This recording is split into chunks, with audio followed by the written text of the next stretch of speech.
Welcome to the Woolpack. For more information, please visit our website. Okay, so when was the last time you or someone you know was discipled?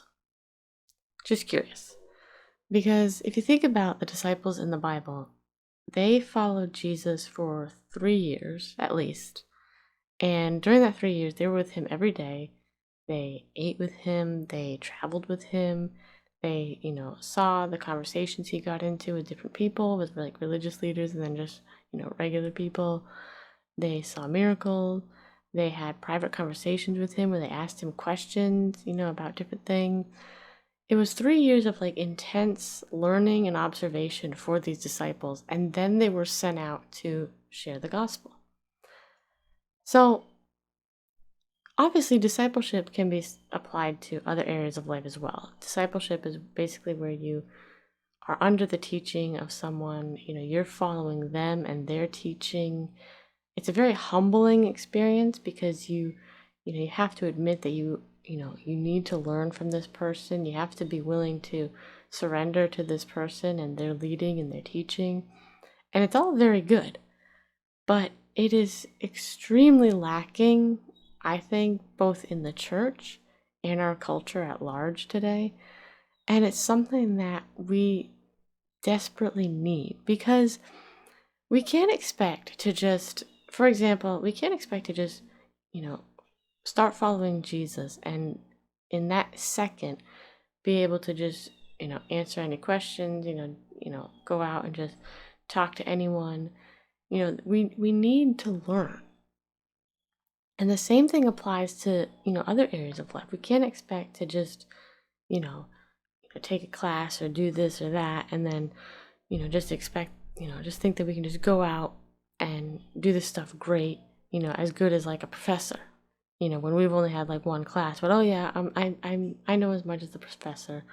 Like, no, we have to be willing to humble ourselves and admit that, look, we need to learn. This person is far more knowledgeable than me, and I need to listen to them. I need to take the time and listen to them. And it could be a few months, it could be a few years, but if this is really important to us, if it's really important to us to, learn this thing and to really make sure we know about it and to really make sure that we, are in the right place, then we should be willing to humble ourselves and follow someone else and their teaching. And I really just think that discipleship is such a lost, just, I don't know, like a lost act or a lost practice. And it's something that we need to bring back, not only in our culture, but in the church as well. So I have been training our dog, and it's been going well. I need to, still need to learn how to, his recall is very, very bad. You say his name and he kind of he hears you, but he ignores you. Like, that he hears you when you say his name, but he's just like, yeah, I don't care. I'm doing my own thing. So I need to learn how to, work on his recall and also his distraction. He gets distracted very easily. He's under 2 years old, so it's not like he's still young enough that it should be pretty easy to break those habits and, fix those things. But it got me thinking about how people will train cats. Now, I have a cat, and honestly, I don't think she would let me train her, even if I wanted to. Cats are very much like, I'm going to do things my way, and you're just going to have to deal with it. Whereas dogs are like, hey, I might try to do things my way, but you know what? What do you want? Dogs are kind of more negotiable. But I've seen where people will train their cats to fetch, or they'll train their cats to do tricks like sit or even shake with their paw. And I've never looked up how they do that, but I'm always curious because dogs and cats are so different. How do you do that? It's just so interesting to me. But it makes me think of how, dogs are they're just so willing to just do whatever. And cats are just more stubborn. And it is, I guess you could apply a life lesson to that. Some of us are like dogs, we're kind of very humble and willing to learn, and some of us are like cats, we're very prideful, we think we know it all, and we're like, hey, I'll teach you instead of you teach me kind of thing. But it's very interesting. I still don't think my cat would let me train her. I don't think she would care at all. And honestly, people who train cats, they gotta have a lot of patience. I give them a lot of credit because dog training can be difficult enough, but cat training, yeah, that sounds like a challenge. That's a lot. I have been reading and studying The Case for Heaven, Lee Strobel's book. This is the second time I've read it, and I'm just kind of taking it slowly, going through it, taking notes, studying. But there's a part in chapter 5, it's on page 112, where they're talking about like what heaven will be like, what our homes in heaven will be like, sort of a more biblical picture of heaven than what a lot of people have. And this guy that he's interviewing says that he pictures our homes in heaven having a veranda for fellowship and a garden for retreat. So if you don't know what a veranda is, it's basically like a big front porch. And, you can fit a lot of people there. You can have like benches there. They're much, they're fairly big and fairly long. They go like across the whole house, front of the house. And they really are a place, because you're out in the front of your house, it really is a place where you could sit out there and you could greet your neighbors. You can wave hi to people. And it's really a place more of fellowship and community because you're out in the open. You're like sort of, for lack of a better term, you're like exposed to the community, to the neighborhood. And he was saying here, I'll just quote really quick. I'll just read this part really quick. It says, a church leader studied the history of architecture in New Zealand and found that before World War II, homes were built with verandas where people would sit in the evening with their family to greet passersby and invite them to stop and chat. But verandas tended to disappear after the war. They were replaced by gardens in the back of the property where people would retreat from the rest of the world. And this makes me think of the loneliness epidemic that we are having in several places in the world, basically the whole world, and just how many people are looking for community. They're looking for a place not only where they feel like they belong, but just people that they can talk to, that they can hang out with, even if, it doesn't have to be anything fancy, but just, just people you can get together with and share a laugh or tell a joke. But how so much of what we've brought in has removed more and more of those areas of community and fellowship. And we were designed, whether you believe in God or not, humans are social creatures. We need fellowship. We need community. But think about it, instead of having front porches, now we have back porches. We stay at the back of our house where we're hidden from everyone.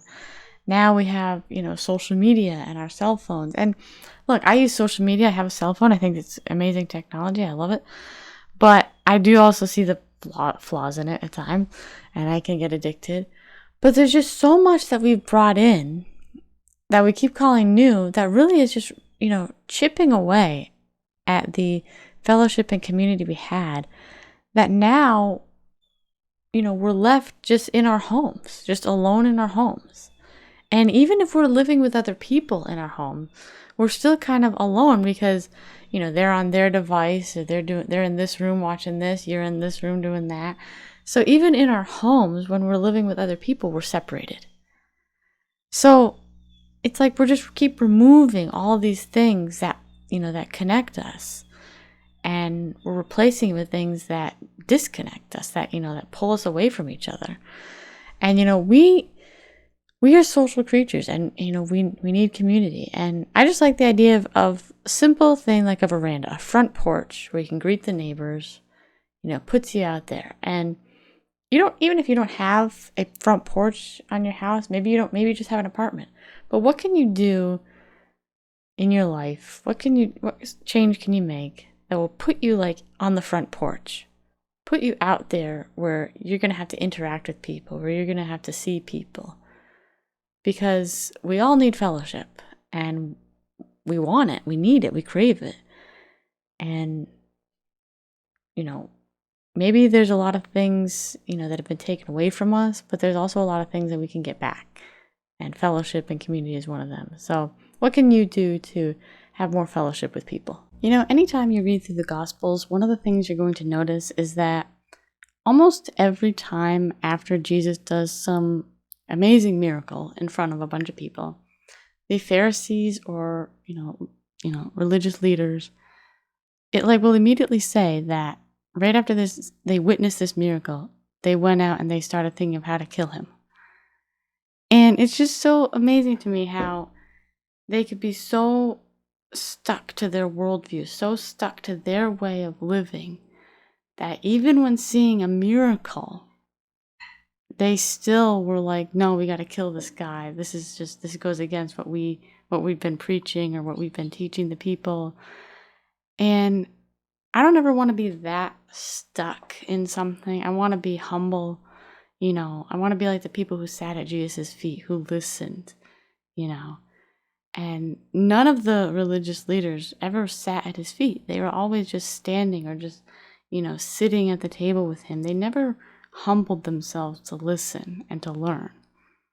And they were just so set in their ways that they just missed everything. And I think there's an amazing lesson there, not only about being humble, but just how dangerous it can be when we get so set in our ways. Because we can get to the point where we want to kill, maybe not people, but we want to kill other ideas. We want to attack. And every time we approach something that's different, even if it's not a threat to us, but just different, we come at it with, wanting to attack it instead of wanting to sit humbly and listen. So that's my question. Will you sit humbly and listen? Will I? Will any of us? Are we willing to be humble and listen? And, listen to Jesus, listen to teachings, and learn, and be humble about these things. There's a proverb. It's Proverbs 20, verse 21, and it says, "An inheritance gained hastily in the beginning will not be blessed in the end." Now, I like to gain things hastily. I've been practicing the piano, and honestly, I would like to be at expert level after the first couple lessons, but that's not really realistic. But when we gain things hastily, I think we miss out on two important things.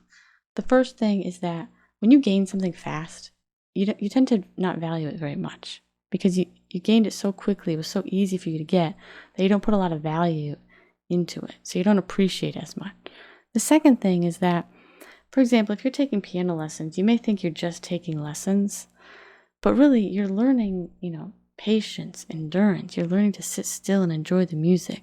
So there's so much more going on through the process of learning that we miss out on if we're fast or if we're too hasty. So I think instead of being hasty, we need to slow down, and whatever we're doing, whatever we're learning, just enjoy. Thank you for listening to the Woolpack podcast. If you would like to learn more about the Woolpack, if you would like to submit things to the Woolpack, or even join the Woolpack, please visit our website. Thank you, and God bless.